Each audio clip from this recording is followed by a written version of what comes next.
you, Mr. Timothy Lawton. Mr. Speaker, we find ourselves in an extraordinary position, and we really cannot go on like this.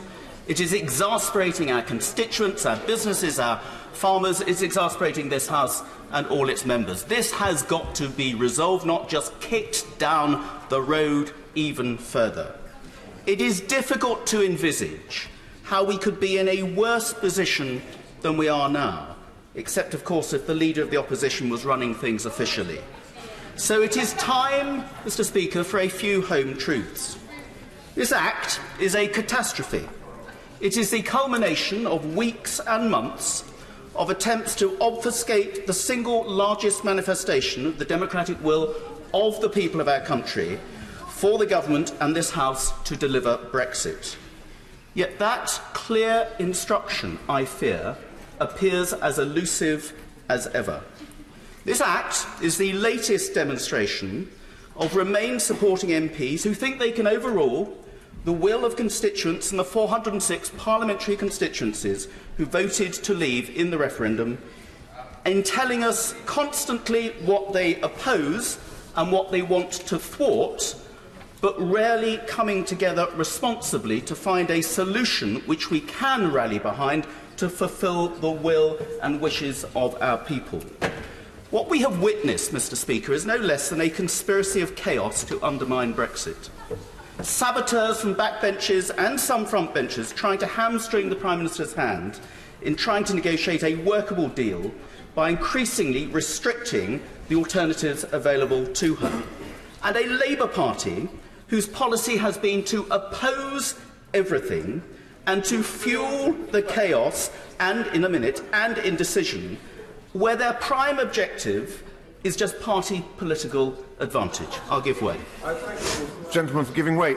Given that Conservative MPs voted en masse against just about everything in the indicative votes, where does he place the colleagues on his benches in terms of this hierarchy of chaos that he's outlining? So, when it comes to actually voting for something that would take us through Brexit and end this chaos, on the Friday before last, in the third meaningful vote, 89% of members on this side of the House voted for the Prime Minister's deal. That included something like 3/4 of members of the ERG who compromised hugely in order to back that deal. On his side, all but 7 Labour MPs voted against the deal, voted against delivering Brexit, voted to continue the chaos. And that is the truth of the matter. Don't put the blame for a lack of a deal on this side. It is his side. It is his side who have consistently voted against any deal on offer.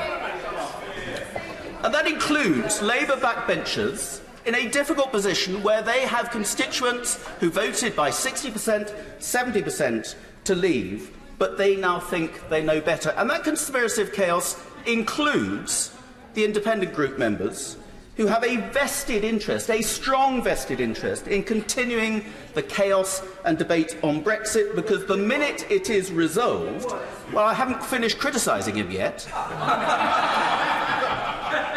If he'll wait for the criticism, I'll take the rebuff. So those independent group members who have a vested interest in continuing the chaos and debate on Brexit, because the minute it is resolved, and it will eventually be resolved, their common purpose is gone.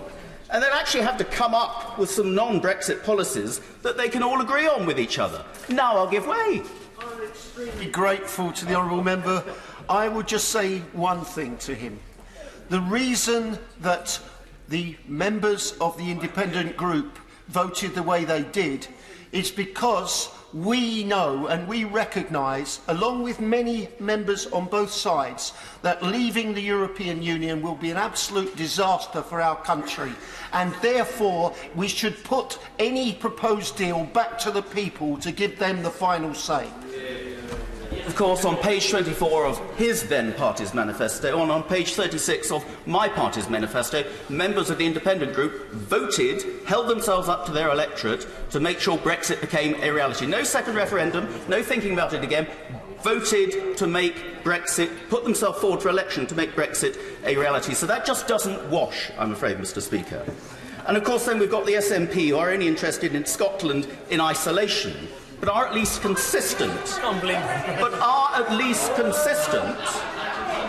are at least consistent in ignoring the results of previous referendums. So a conspiracy of chaos, Mr. Speaker, across the House has used every tool at its disposal to frustrate the Brexit process, however at odds with commitments that they've previously given to honour Brexit on the record, and trying to induce us all to believe that it's all become so complicated that we should just call the whole thing off. Well, that shouldn't and mustn't happen, Mr. Speaker.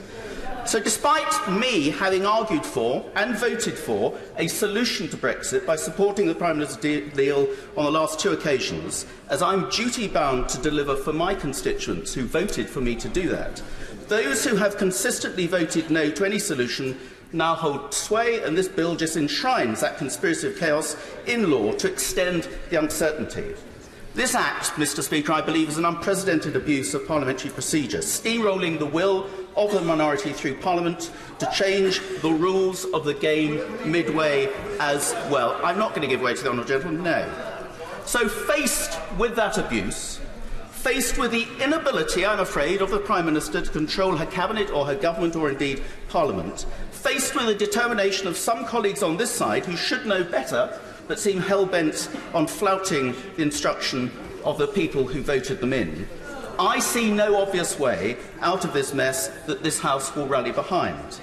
And my biggest fear, Mr. Speaker, is the continued uncertainty that further delay will bring to business in particular, whether it's weeks or months or now talking years.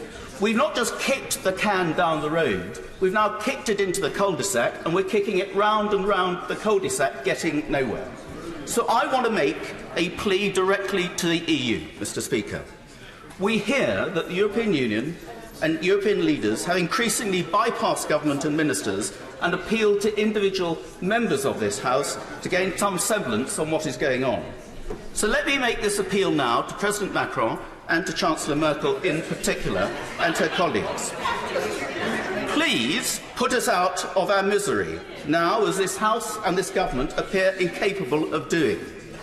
At tomorrow's EU Council, please vote against any further extensions to Article 50 and oblige the UK to leave the EU on Friday on WTO terms, as you previously said you would only honour any application for an extension if there was a credible reason so to do. That credible reason does not exist, because it's, after all, the default position that the Prime Minister always promised when set against a bad deal, and which all of us who voted to trigger Article 50 and to pass the EU Withdrawal Act actually wanted to achieve, as the vast majority did. So if you agree to extend yet again, be in no doubt that you will unleash a further tsunami of chaos and uncertainty from which none of us will benefit. If the EU elections go ahead, it is highly likely the UK will elect an army of Nigel Farage mini-me's,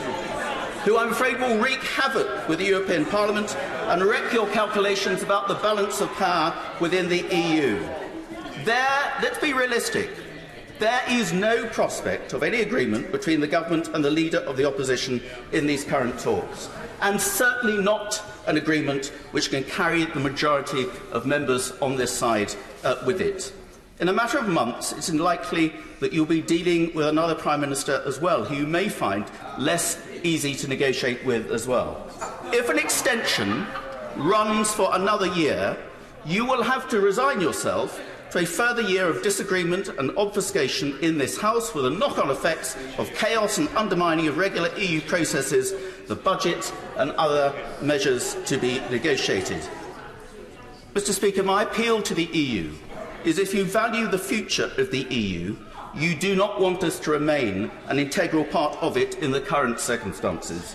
Do yourself a favour, do this House a favour, do this country a favour, and say that the UK is out, and then, armed with that certainty, let us all sit down constructively and pragmatically to decide on what our future relationship will actually look like, and one which works for our mutual benefit and sets a course where we can remain friends and allies and trading partners in years to come, working together for common purpose, but not as part of the strange prescriptive organisation that this country has, like it or not, voted to leave, and leave we must.